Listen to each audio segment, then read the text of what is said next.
One of the best things we can do as women is to invest in our own growth and development. And that's how we're going to change the world, is by each investing in ourselves, both in terms of time and money, and really showing up as our full embodied, powerful, incredible, amazing selves, showing up for our soul's calling on this earth and helping to together usher in the new earth. That's the magic. That's where it's all going to come in. Playing small is not going to help us change the world. Yeah. Stepping into our power, that's what's going to change the world. Welcome to the Menopause Disruptor Podcast. I'm your host, Mary Lee, a fierce menopause doula and licensed menopause champion, ready to challenge societal norms around menopause. Menopause is often shrouded in stigma, misunderstanding, and limiting beliefs, but here's the truth. Hormonal change is a natural part of life, and it deserves to be embraced, understood, and celebrated.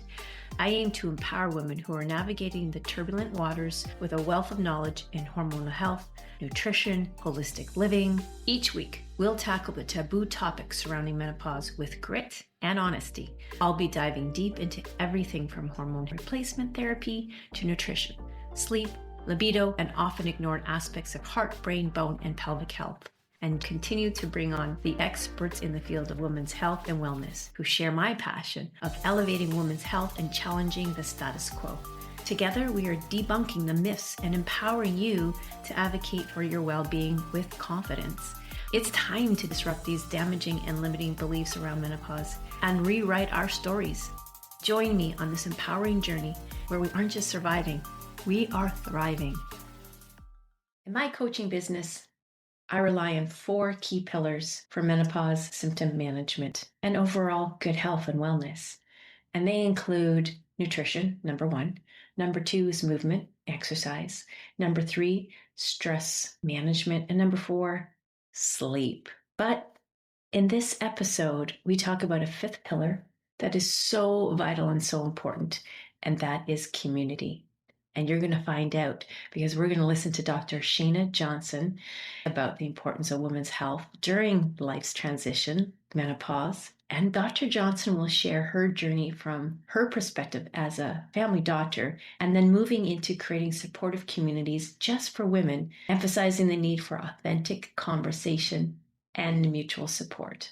Our discussion will cover the limitations of current healthcare systems, the value of hormonal therapies to support us in our journey, but also the broader holistic approaches needed for women's well-being today.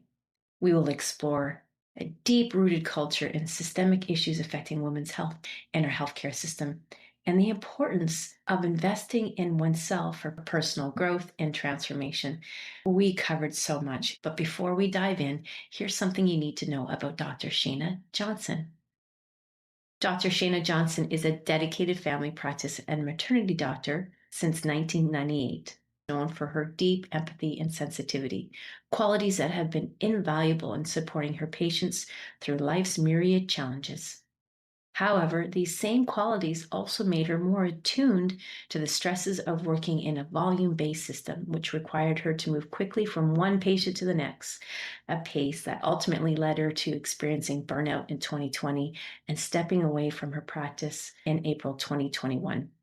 Dr. Johnston embarked on a personal journey of healing during which she created Connecting in Community, a group medical visit that allowed women to explore healing tools together. Her initiative was later expanded into an online course, Reclaiming Our Power, Reclaiming Ourselves, enabling more women worldwide to access these valuable insights. In August 2023, Dr. Johnston faced another personal challenge as the hormonal changes of menopause intensified, sending her into a tailspin.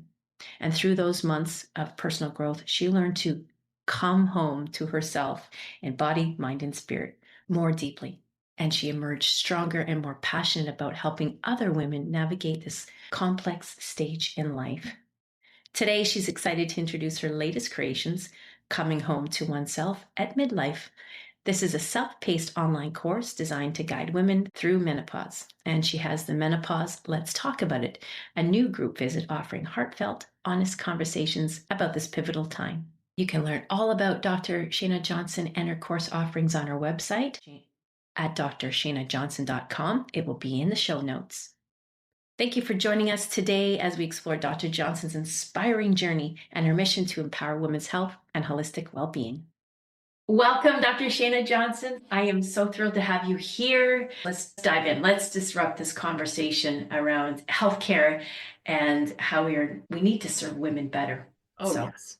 Thanks for having me. Absolutely. Interesting story. Dr. Johnston and I met on a brain health course that was led by Dr. Fiona Lovely, host of Not Your Mother's Menopause podcast, a very successful podcast. And Dr. Johnston, you've been a guest on her show, as have I. But we've continued our conversation offline, the three of us, and have so much in common. But what I found really interesting is that we immediately connected to each other's energy, and it's first started off in a virtual space. And of course, you and I had the pleasure of meeting together here in the Comox Valley and having a spa day. I know. And I really felt a sense of community connection. Before we dive into your backstory, which speaks to why you do what you do, why is community for you such a key focus in your work now moving forward as a doctor? That's such a good question. I love how you're bringing that out because I've felt a call to bring women together in community for a long time. When I had my practice, I used to run mom and baby groups and I used to run our labor and delivery talks. And then a couple of years ago, I created this course called Connecting in Community. And so I brought women together to do personal growth stuff. And I'm actually already working on what the 2.0 version of that might look like. So stay tuned because hopefully this fall something will be starting to come out of that. So I'm playing with that in the background for the reimagining of that. And then my own menopause transition, which we can talk about later, but it was pretty rough.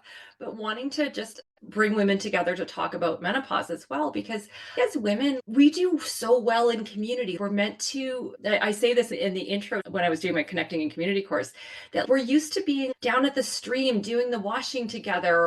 This is historically, we were picking berries together, doing the washing together. All of the children were running around, and there was a group effort at looking after everyone. And I think most women can really relate to that.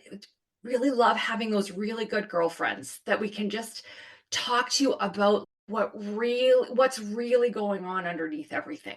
Instead of just the weather talk, can we really talk about what's going on? I am having a really rough time. Can we be here for each other for that? And those are like such meaningful conversations. And you and I dove into those kind of conversations right from when we just sat down to brunch together, just like, boom, let's just have the real conversations. And like that whole day was so wonderful, just getting to have all these very, very real conversations. And that's what fuels me is the real conversations because humaning is hard sometimes. It's really, really hard. And to bring us together to have this safe space to talk about how hard it is, but then to also recognize, oh, I'm not alone in this. She's struggling too, and she's struggling too. And actually, they're struggling with very similar things, and then learning from each other and sharing and learning and growing. And I just like it, just, I don't know, it feels like the reason why I came to the planet. Like it really feels this is just a calling for me to bring women together in community and to have these authentic conversations. And so, yeah, it fuels me. I just really love doing it. Yes, and I think that's why the podcasting community is so successful and so many female podcasting Yeah. and are women in our age group that are going through this massive transformation. And Yeah. and again, I'll say it again, we're birthing into something Oh, and beautiful and using our throat chakra standing, using our power of our voice now, yes. speak our truth, to share those stories, to be genuine and authentic Yeah. and vulnerable and brave, as Brene Brown says. To be vulnerable is to be courageous, and Absolutely. we were never bold and brave. But I'm going to dial it back just a little bit when we speak about women really want to get to the heart-centered matter of the discussion and have these real talks. Why is it, though, that the medical community, because this is your background in family Mm. medicine, has failed women in regard to allowing them to have those conversations or ask those questions about their health and get right to the heart of the matter of what is changing and shifting in their bodies? Oh, that's a multi-layered question. Because I think both in terms of the content and the structure, there's big, huge issues there. Like in terms of the content, we don't have, because of the WHI, like all of the sensationalization of the Women's Health Initiative trial back in 2002, and all the massive amount of disinformation that came out of that with hormones are bad. Oh my God, they're gonna give you a heart attack and a stroke and breast cancer and all kinds of things and blah blah blah blah blah. And it's, no, that's actually not what the data said. So that's a whole separate conversation. But there's a whole lot of doctors who don't actually have the training or the information to even have the conversation in the first place. So that's the content part. And then the structure, two parts of the structure that are a problem. One is that there's this hierarchical doctor knows best, and really women know best. And that's the point of what I'm trying to do, is trying to empower women with information so that they can advocate for themselves about this. I've done my research. I've went to this, that this is what I want. This is what I choose for myself. Can you prescribe it for me? And the other part of that is our volume-based system. And really, our system was created for men by men, and it really doesn't serve women well.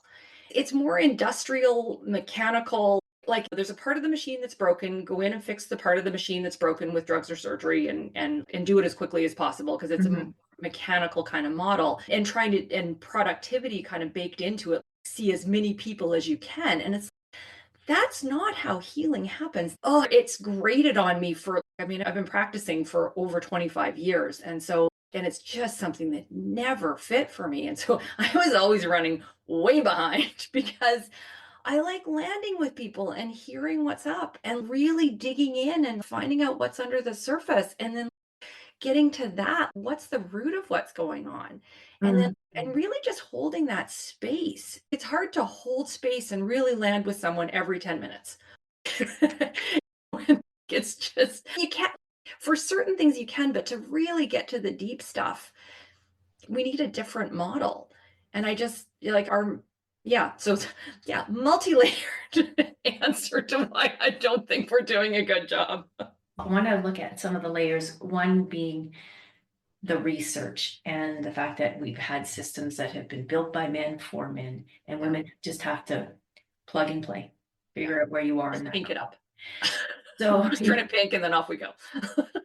But you came through your medical training and became a family medicine with your practice, a family doctor, in 1998. And just a few years before, we saw the Women's Health Initiative launch and then quickly halted when some of those early findings, which we have since have debunked the misunderstanding that came out of it. But that transition through 98 to 2002 and onward must have been really pivotal in the time of family medicine. Can you take us back a little bit?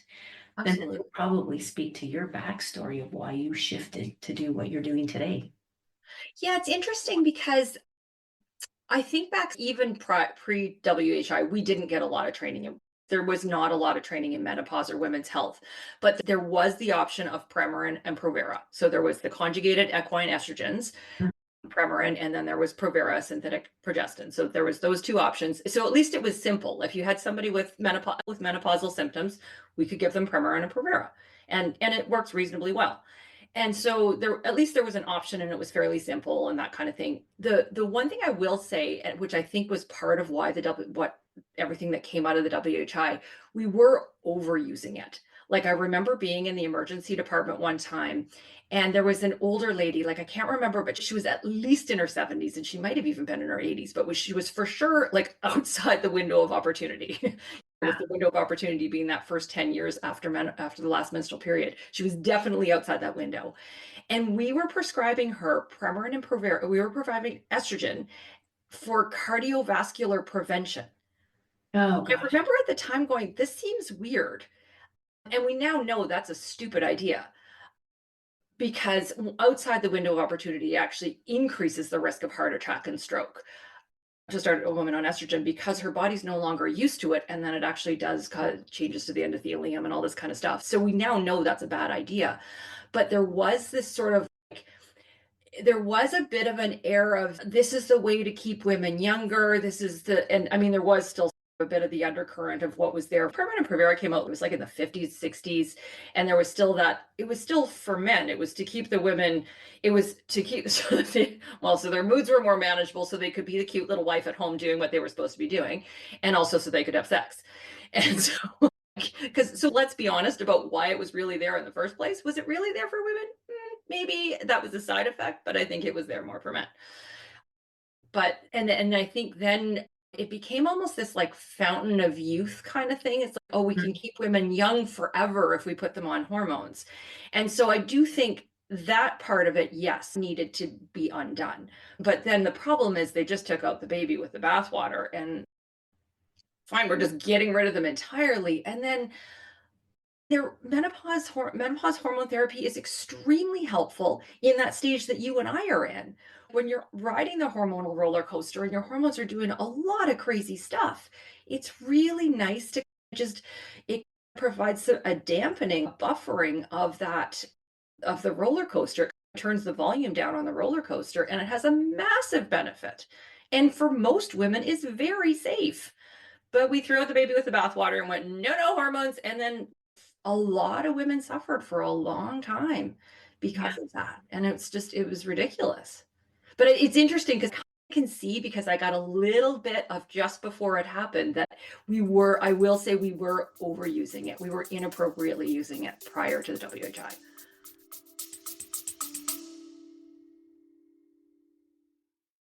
I would say this is a perfect time to break for a word from our sponsors. Guess what? You, my listeners, are my sponsors. That's right. I would love it if you could support the show. Helping me will help bring these amazing episodes to you each and every week, just packed full of information to help you on your menopause journey. And to support the show, all you have to do is go into the show notes and click just above where you read Meet Your Host.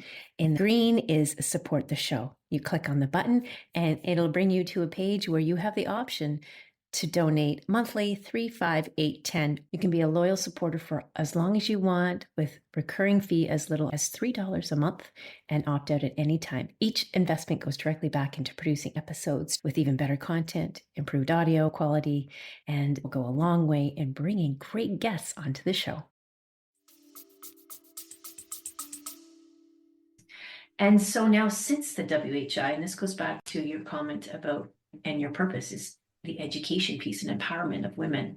Ditto to that. I will say, though, that the education piece has really, the subsequent studies that came out after the WHI has really shone the light on just appropriate use of estrogen, its benefits.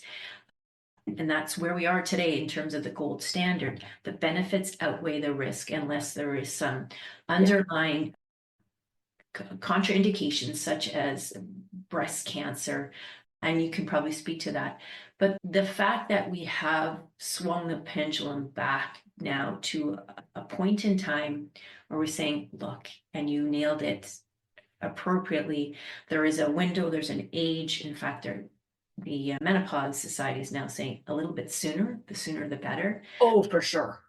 But now we see this almost bioidentical hormone therapy, or menopause hormone therapy, like say here in Canada, is now the gold standard. And women feel, if I don't have BHRT, I'm not going to be able to appropriately handle my menopause. Do you see that we've swung the pendulum so far back and forth that we're almost at a point now where it's being seen as the panacea for all menopause symptoms, and we're forgetting our body's innate? I'm phrasing the question in such a way that Totally. I would answer it. Yeah. But we have overlooked our own power, I would Yes. say. So let's speak to that, if you will. You're a family doctor. This is an anomaly. A family doctor is stepping into this role with some education, some good research, some hard facts, which of course you had to go out and search for yourself, as you shared with me earlier. But now you're in this pivotal role. Now you say, I've got the education. I am a family doctor. I've seen the history. But what about things that we can do naturally? Yeah. That's such a huge question. And I think, and so important. So important. In the little menopause series that I offer, the first part is on hormone basics because there's lots of questions about it. So I want to just dedicate a whole section to talking about hormones. But then it was initially just a one part thing, but then I created a second part to talk about all of the other things. And even all of the other things, I only have 90 minutes. So it's not like I can talk about all of the other things. But I Mhm. think I think you bring up an excellent point that yes, the hormones can be so helpful, and they are not the solution. Same thing with any medication. It can help with a condition, but the biggest thing is coming home to us, like listening to our bodies, tending to our bodies, challenging our preconditioned patterns. For me, it's always been about a mind, body, spirit journey. And it's been the journey of reclaiming myself in body, mind, and spirit that's actually been, I would say, even more help. The hormones have definitely helped me for sure. They have definitely been helpful, and they wouldn't have done it alone. The reason why I'm doing so right now is because I've really, really focused on listening to my body, moving my body, spending time in nature, ensure like boundaries, taking on less things and not working as much, and challenging my preconditioned patterns, my perfectionism, my striving, my pleasing, like all of the things that have just really that I torture myself with, that is just ridiculous, of just like the way that I push myself. And then also connecting with myself in spirit, of really nurturing, like, with which to me is in multiple ways. Part of it for me, I'm a very spiritual person in that I was brought up Catholic, but I'm spiritual. And I think of myself as spiritual, not religious now, but I really have a strong sense of a connection to something bigger than me. And that helps me a lot. Yeah. And part of spirit too, for me, is also like leaning into my creativity and like really nurturing some of my femininity and reclaiming a lot of the sacred feminine, because that's been a whole other journey for me, is realizing that we're cyclic beings living in a linear world. Like Mhm. we as women, right? Like that we're cyclic beings. There's an ebb and a flow to our cycle every month. The tide goes in and out every month. And yet we act like a river. We're trying to be a river, but we're the ocean. And it's like it doesn't work. So then it works fine when it's going the same direction, but when it's going the other direction, which is usually like in the luteal phase, where that's when we're crabbier and all of that. Because I think because we're not having a chance to come like to that, because that the luteal phase, which is the second half of the cycle, is the more inward moving cycle. It's the more feminine part of the cycle, the part of the cycle where we like slow down and come home to ourselves again and do integrate the things that have happened in the first half of the cycle. And as we do those things, then that's how we come back to wholeness, is that there's a learning and an integrating and a learning and an integrating. And but when we don't do that, when we're just trying to be a river and we're go, go, go all the time, I think we arrive at menopause so depleted because we've been trying to be something that we're not for decades, and we're just exhausted. That to me is the bigger point. If we didn't live in a patriarchy and a busy hustle culture, crazy ass world, I don't think we need menopause hormone therapy. I don't think we need it. I think we just need it to help us just survive in this very masculine world. But if the more I embrace and integrate my femininity and really learn to trust and allow and surrender and receive and all of those beautiful feminine things, the more I lean into the sacred feminine, actually, I feel like my symptoms are so much less when I'm living in alignment. And as soon as I start pushing again, the hot flashes are back, my goes to crap, I start getting more anxious, and it's, interesting. And what I appreciate is that my menopausal body feeds back to me so much faster, because I could push my premenopausal body in a way that wasn't good for it. My postmenopausal body is, no, no, sweetie. No, no. I'm going to let you know right away when you've gone off track. And so she wakes me up at 3 in the morning and says, "Oh, Shana, you're going off track again. Sorry, sweetie. Come on back." Oh my goodness, this analogy is so good. I've just been having these light bulb moments as you explained it with the luteal phase and the fact that we have an ebb and a flow and we're We are the cyclical. And I heard it said beautifully recently that menopause, in fact, like a lot of pain is telling the body that something's off track and you need to pay attention. In the Western world, it's almost as though, as it was phrased, menopause is actually a stress response to life. Because in a lot of other different societies, particularly when we see an Ayurvedic practice where they do honor the seasons and the cyclical Yeah. phases and the dinacharya, the daily routines, is that it is non-existent Yeah. to the point where it's just a Or small minimal. Yeah. little bump in the road, but that menopause is a stress response in itself.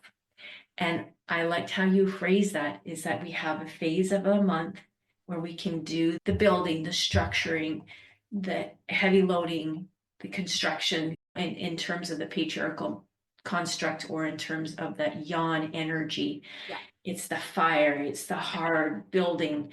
And then there is this beautiful calming phase, Yeah. the luteal phase, as you said, where our progesterone is a little bit higher. It's kind of like the logical older sister saying, girl, slow down. We don't honor that. And I loved how you put that. It is a beautiful Yeah. yin and yang, and dark can't live without the light and light can't live without the dark.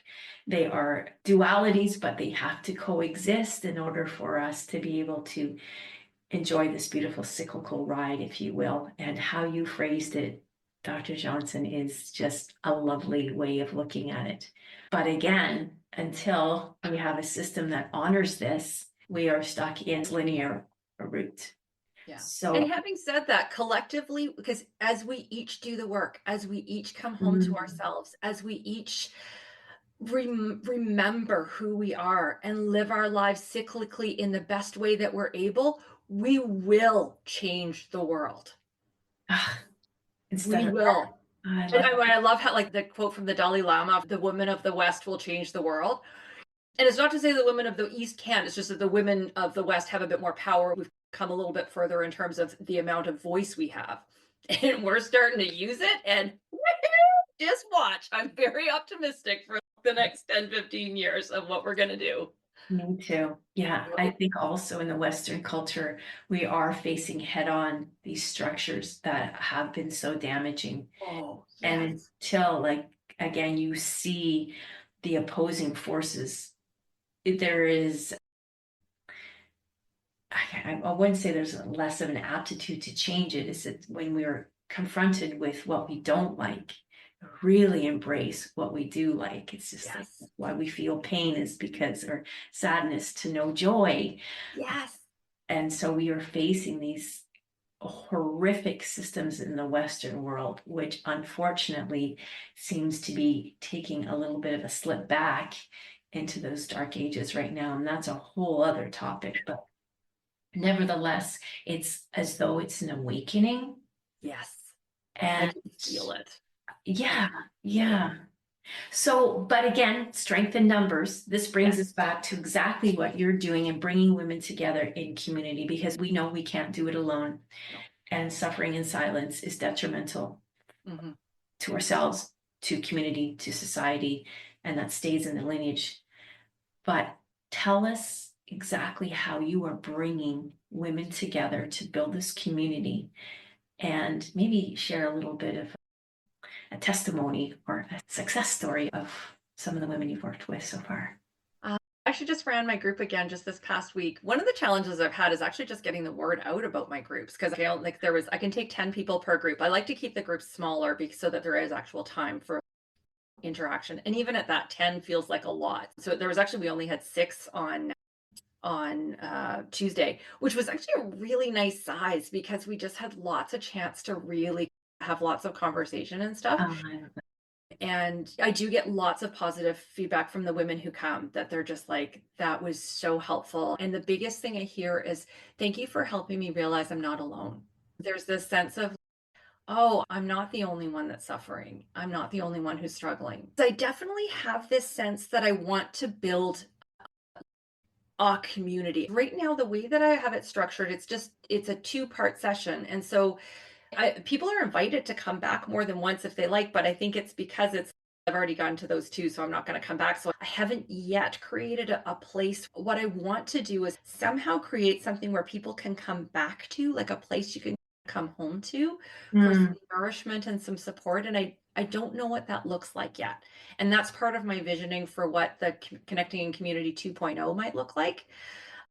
So a newer offshoot of what I created in my original women's group, which was a 7-week experience. We met weekly for 7 weeks, and it was kind of like personal growth 101. We'd talk about mindfulness and self-compassion and boundaries and intuition and nervous system regulations. And that was really lovely because it was the same people there for the 7 weeks. And so there was really built a sense of community, and I brought them back every 1 to 2 months for a year. And it was a beautiful group. That was just lovely, lovely. And that it was all people that had been in my practice. So I had sent out an email to former patients saying, "Hey, I'm doing this thing. Does anyone want to do it with me?" So I had people that already knew me, and so they were committed to working with me, and so they were engaged in this process. But it's been harder as I've been trying to grow and stretch. For people that don't know me, it's to try to commit to 7 weeks when you're already busy, and is it's covered by MSP, but it's only covered if people show up. And so then if I only have people half committed, and it's really hard to just, it doesn't make sense for me to run it that way. So I'm playing with just different ideas for how could I create community in a way that is actually sustainable and that will work with the system that we have, but still honors the busy lives of people and all of that kind of stuff. So I'm still working on what community actually looks like. I create these little micro communities for 90 minutes. I think there's very much a sense of community while I've got people gathered. So, yeah. You mentioned something very interesting, MSP being the medical services plan. Each province here in Canada has its own. I find that a really interesting topic that's starting to crack open wider. And the reason why I say that is you as a doctor can get registers whereby when you are working with clients, they can receive their benefits under their medical. And for someone like myself, who's a menopause doula or a woman's coach, these are still out of pocket expenses. And I find that we're at a point where women still, particularly here in Canada, United States, our listeners in the United States and worldwide might experience something differently because healthcare plans vary, obviously. But I have experienced here in Canada, one of the questions I get asked is your services covered? Can I submit to my healthcare provider? And the answer for me, sadly, is no. right. But then on the flip side, I want to say to them, but how valuable is your investment Yes. in your health? And then it becomes, can you guarantee results? Flip it back on its head. What results are you looking for? And even a better question, if what you're doing right now is still not getting you the results that you're looking for, maybe it's time to start changing Yeah. approach. So that was a lot to get to. My question here is that investment that women are willing to put in, and we have spoken about this when it comes to money and Yeah. energy. What is in the mindset of women, do you think, right now that might be holding them back from investing in like a good coach or Mm. a sense of community or even an online digital course that is going to relieve some of the burden that they're going through, empower them with tools in their toolbox that they can use right away to find relief, to find symptom management. And then the next part to that question is what can we do to change the mindset so that we all are looking at it as an energetic investment in ourselves? Oh, let's see where to go with that. Mm. I struggle with this as well because the MSP billing codes are pathetic. So I play with whether or not to do some sort of things outside the box. I do a bit of coaching. The coaching I do is private pay. Okay. But it is, you're right, because and I think like you and I have both done some of the stuff with Kathy Heller, and she really speaks a lot to that investing in ourselves is like the best investment that we can make. I don't know if you're doing Kate Northrup's stuff, but I'm going to be doing Kate Northrup's Relax Money course because there's so much to me that I think as women, there's a couple of things. Is one of the things we don't value ourselves enough to spend money on ourselves. We're so busy looking after everyone else. And I think also the skills and tools that are being offered by women are the things that our society has taught us come free. The things that women do really, really well, the emotional labor of women have been providing all of these things forever. And it's like there's the soft skills are almost they're devalued. And then if women have the gall to go charging for things that have soft like that involve some of these soft skills, even though if they've done tons of work and they have like really great education and practices and embodiment of all of these things, it's still there's this societal lens that kind of says that doesn't have as much value because it's more feminine.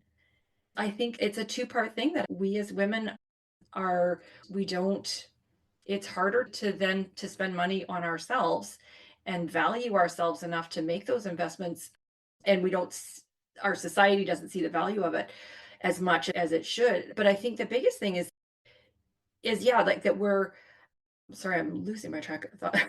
My But that menopause happens with the brain is so menopause. like act up right now. But But yeah, for, the best investment we can make is the investment we make in ourselves. Over and over again, especially in this process of getting myself through burnout and menopause. This past 4 years has been really freaking hard. And the things that have helped me most is I have a coach. I spend the money to join to be part of Kathy Heller's world. When Kate Northrup opens her doors on Monday, I am going to pony up I think it's $3,000 US. I'm in. I believe in what you have to teach and I want to learn it. I'm in. And what I have learned is that as I invest in myself, the returns are multiplied. yeah, Like it gets more than made up because it's like the universe meets me there and it's okay, honey, you're going to believe in yourself. All right. And I get a tailwind that helps propel me forward.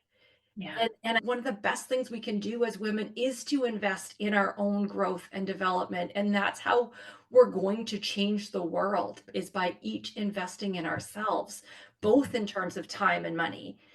And really showing up as our full embodied, powerful, incredible, amazing selves and showing up for our soul's calling on this earth and helping to together usher in the new earth. That's the magic. That's where it's all going to come in. Playing small is not going to help us change the world. yeah. Stepping into our power, that's what's going to change the world. So, so true. You touched on so many good points, and I echo that sentiment when you connect with somebody, even in the virtual space, with some of these strong, powerful women who've walked that journey. Because let's face it, Kathy Heller and Kate Northrup have also had their moments of sheer panic, from Oh, yeah. health issues to the money issues to the holy bleep bleep. How am I going to put food on the table, provide for my family, and be a caregiver, breadwinner? And that sparked a little bit of a fire and drive. But what I appreciate the most, and this is the work that you're doing, Dr. Johnston, thank you for that, is that you're recognizing that I'm not alone. I Yeah. need to bring women together Oh, yeah. to work out these pain points and experience the transformation that we have somehow have discovered, and we're still discovering, because you are a coach working with a coach needs a coach. Yeah, I was gonna say that because not only am I bringing women together, but I make sure that I have my community too. Yeah, I'm yeah, not at the top leading things. I am one of the people I'm humaning too. I yeah, screw up regularly. So yeah, I struggle regularly. I get up against my growing edges. I'm like, there I am again. Okay. But then I'm meeting myself at my edges and then growing further. And that's the spiral of growth. And then I'll find myself back in the same place I was before, but it's with a new lens and it's the onion. You peel away the layers and sometimes you weep. It's just oh, it's sure, all of that. So, yeah, yeah, but I need my community too. I get so much from holding space and creating community, and it's so important to me. It really feels like a calling, hmm, and I need my own community to support me because I yeah. can't do it alone. None of us are meant to do this alone. One of the things that I like to say, fitness classes that I lead, especially when we're getting towards the end, and I can see that some of the ladies are getting a little bit tired, but they're just giving it. And I say, give what you got and you get what you give. And Nice. that sparks a little bit of fire. But when you were speaking about investing in ourselves and getting more back from the universe, I suddenly remembered the book, A Seat of the Soul by Gary Zukav. He just came out with his next or the latest version of it in 2023, but it's a book that's over 25 years old now. And Gary even says in there, again, I'm just paraphrasing, that investment you put into yourself, the universe, it's a law that the universe has to match it, but sometimes it'll match it greater than what you put in. But when we go back to our construct, our social constructs, our financial constructs, our limiting beliefs of what we think an investment and return is, we don't see this expansion that's returned to us.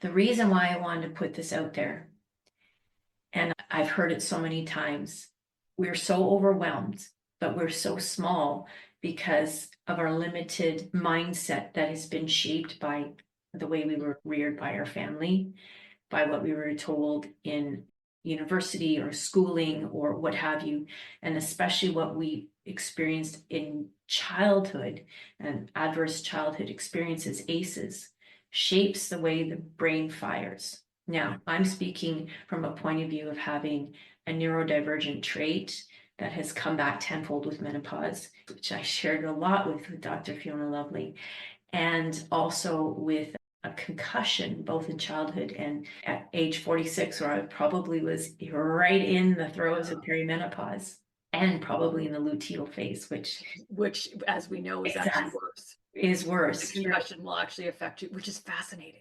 Yeah, it can be worse depending on which part of the cycle you're in. I find that fascinating. But I wanted to bring it back to the fact that we feel investing in ourselves, going forth and trying something out is not going to yield the return that we think we need or want because we're looking for that quick return.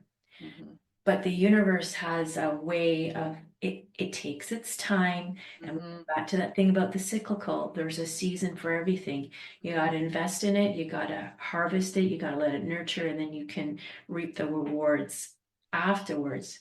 We're looking for that quick fix. Yeah. BHRT, we're looking for that quick fix. Yep.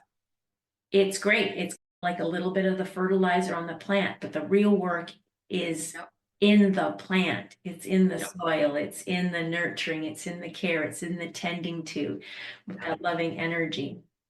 And so back to the investing, purchasing digital courses or belonging to a group it has a financial cost, yes, because that is the exchange. Exactly. It's a current. It's the exchange of energy. It's a current. Yes. That's what currency is. I love that, Kathy, because I learned that from Kathy as well. Like, I know it's so clever, and it's true, is that we need something just to represent that we have had a transaction whereby I'm giving you some energy, some knowledge, some skill, some experience. And in return, you're getting my energy. I'm receiving your energy.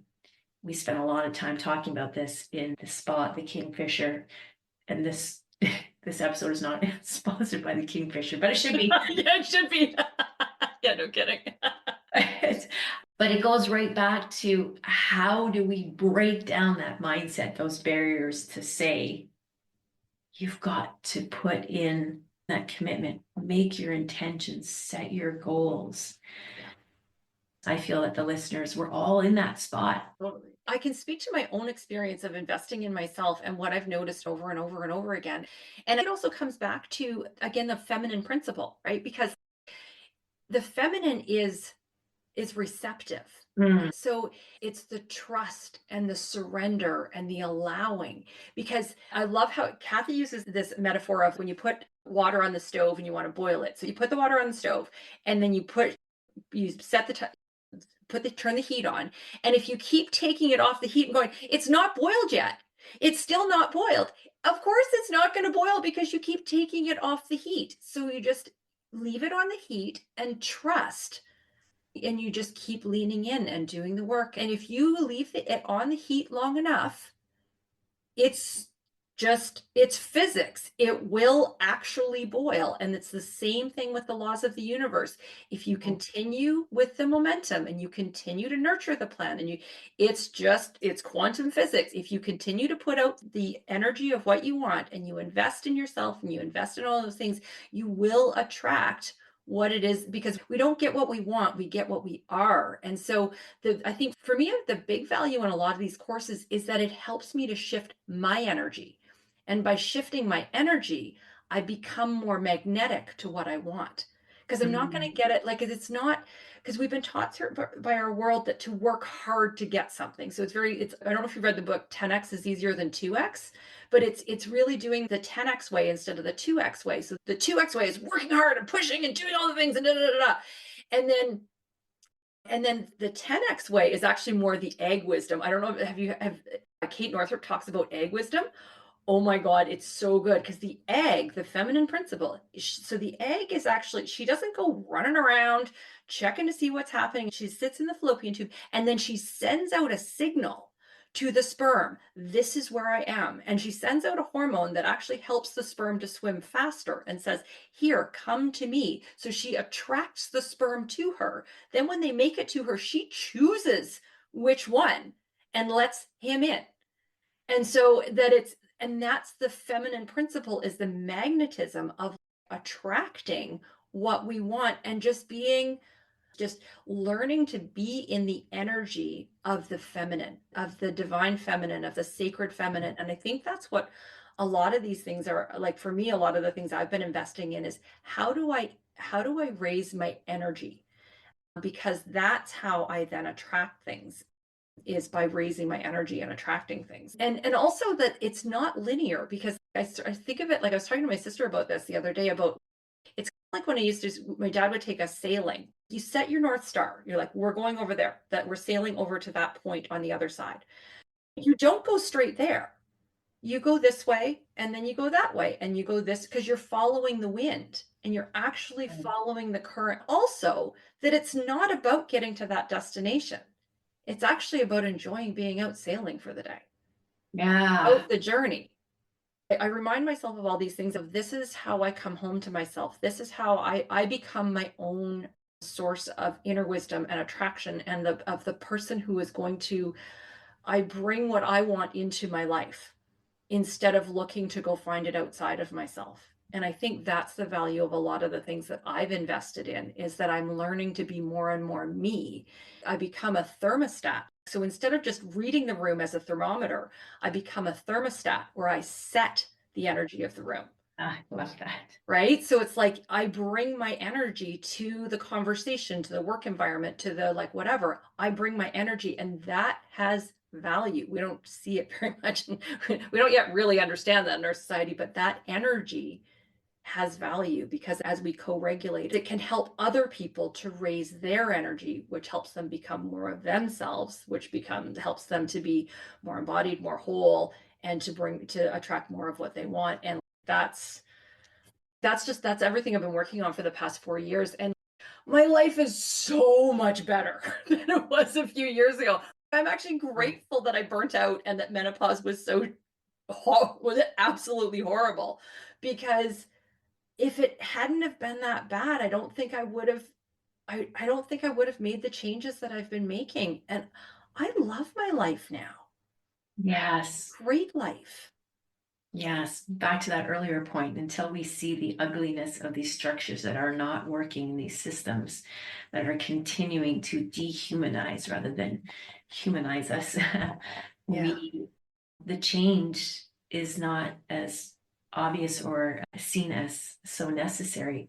But when we're forced up against a force that is causing so much destruction, the only thing we can do is to transform. Absolutely. And that is the most powerful thing we can do for ourselves, our families, and the world. Beautiful. I really loved your sailing analogy, the tacking, right? Yeah, It's packing. yeah, from a sailing court. That was how I got my concussion in adulthood. Oh no. It was, yeah, but that's another story. Yeah, so tacking. And what you could call one of your upcoming courses tacking. Great Like, packing. how to tap through menopause. Exactly. So clever though. It's not the destination, it's the journey and Yeah. all the experiences along the way as you Yeah. zigzag and pivot and turn and oh, and the wind's changing and the Yeah. water is flowing. That's because that's the thing. The tides change and the wind changes and everything's constantly changing. And as we learn to flow with that, and like, okay, we're going this way now. All right, now we're going to go this way. And as I'm learning to flow with life, it's so cool because I'm actually learning to listen to that inner compass that tells me, yes, take this opportunity. No, don't do that. I'm learning to really put out there what I want and to trust that I'm attracting it to me. And then I'll have this little impulse to act. And then Yeah. I'll act in those times, but I don't run around doing stuff.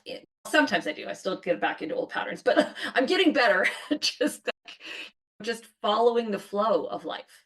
And flow is a feminine energy. The Yeah. water, the wind, feminine energies, water being associated with our sacral chakra. So Yeah. that's the center of creativity, reproductivity, or Yeah. reproduction and birthing, and Yeah. but in so many other ways and just literal. And then the winds, the air, the Yeah. ether, our hearts, I love our that. intuition. I can't help but bring in the elements and the chakras. Oh, love that. I love all that. You know that about me. I just love all Oh, this I stuff. know. I think that's why that our vibration was on the same frequency, and we were like, bam. Yeah. Well, that's the thing. And that was another example of it. Because Fiona was, because I had only met you briefly at the Brain Health Masterclass the one time, and I liked your energy. And then I listened to your podcast episode with Fiona, and then I was just like, oh man, yeah. Like, and you and I just landed with each other. We sat down for brunch, and then it was like catching up with a friend that I'd known for 20 years. It's so true. It's exactly what happened. It was such a lovely day. Oh my goodness. I didn't know where this conversation would go. I love that they go in the direction, the flow, Yeah. exactly where it was supposed to be. We Yeah. channel the energy of the ether, and we bring real stories to people who Yeah. need to hear it at a particular place and time. And I've always said in the podcasting world, and I'm sure I stole this from this quote from Kathy Heller, you only have to impact one person's life Yeah. to make a difference. And what else did she also say? It is a crime against humanity if you are not sharing your story. So, Totally. yeah. But to get back to something you said earlier in the episode, you're right, because there's so many women in the podcasting space, and we do learn from each other. We learn from, because it's, as I listen to more podcasts, it's like I'm just sitting in on a conversation with the girls, but it's with these women that have all of this really great stuff to share. And it's, ooh, there's so much juiciness out there. That's true. Well, so we've talked about being in the flow. We've talked about being vulnerable. We've talked about energetic vibration. We've talked about giving and receiving. We've talked about tacking so much. Dr. Johnston, this has been just a delightful, delightful conversation. When I'm in your space, even in the virtual space, I feel connection. I feel community, even though it's just the two of us, but I'm feeling the presence of the listeners out there. And more so, I feel that you are holding space for me. And no wonder you are a coach offering the courses that you offer. Women should be just diving on board, I swear, because this has been such a delightful experience, much like what we get when we're in the presence of other women who do the same thing for us. So tell our listeners where they can find you and your courses. What's coming up next? Let's see. So for anyone that's in British Columbia, I currently have a two-part menopause mini series. So the first part is on hormone basics. And then anyone, actually, I have a video on hormone basics that anyone in the world can watch on my website that actually has a lot of great information. So if they just go to Dr. Shana Johnston, so DrShanaJohnston @.com. That's my website, and then the slash menopause will get the menopause page. I also have a menopause mini series that's $35 that kind of goes into a bit more detail on some of those things. And then I have a bigger course that's $99 that's on menopause. And I've got an online course that's like I said, the 7-week version of the Connecting in Community course, that personal growth 101 course that I did. I have that online as well. And I do some coaching. It is private pay. and it's only available for people in British Columbia because of the way virtual care guidelines work for physicians. And then there's my talk from the Infinite Possibilities conferences on there, and there's some other talks that I've given. There's some stuff I've written, and then for anyone in BC, I am reimagining what connecting in community 2.0 might look like. So I'm looking at launching some version of that sometime in the next year, and probably creating an online version of it as well for people that are outside BC that would do a self-paced online version. Lots of stuff that's in the works. Beautiful. We'll get all those links in the show notes. And I am going to encourage people who are looking for getting some of their expenses offset by the healthcare system, the medical services. I will send them your way. Perfect. Thank you again, Dr. Johnson from Victoria, British Columbia. Thanks again for having me. This was really fun, and I look forward to the next time we get together because I love your energy and I had so much fun. I felt like I spent a day with an old friend, even though we had just met. Well, we had in a past life. Oh yeah, we've spent multiple lives together before. Talk about that next episode. Remember the time when the Egyptian pyramids? No. Yeah, exactly. So good. So good. If today's insights resonated with you, I'd love for you to be a part of our growing community of menopause disruptors. Hit that subscribe button wherever you're listening right now. And if you know someone who can benefit from these conversations, please share this episode. Sometimes a simple act of sharing can be the first step in someone's healing journey. And hey, if you're ready to take the next step in your menopause journey, I'm here to support you. You can find all my services, including my comprehensive menopause intelligence digital course, one-on-one coaching programs, and workplace education services at mlcoaching.com. It's in the show notes. Want to stay connected and get regular doses of menopause wisdom? Follow me on Instagram at Menopause Disruptor Podcast, where I share tips, insights, and real conversations about navigating this transformative phase of life. Let's continue to disrupt this menopause conversation together. Remember, midlife should be the best life, and it will be. Namaste.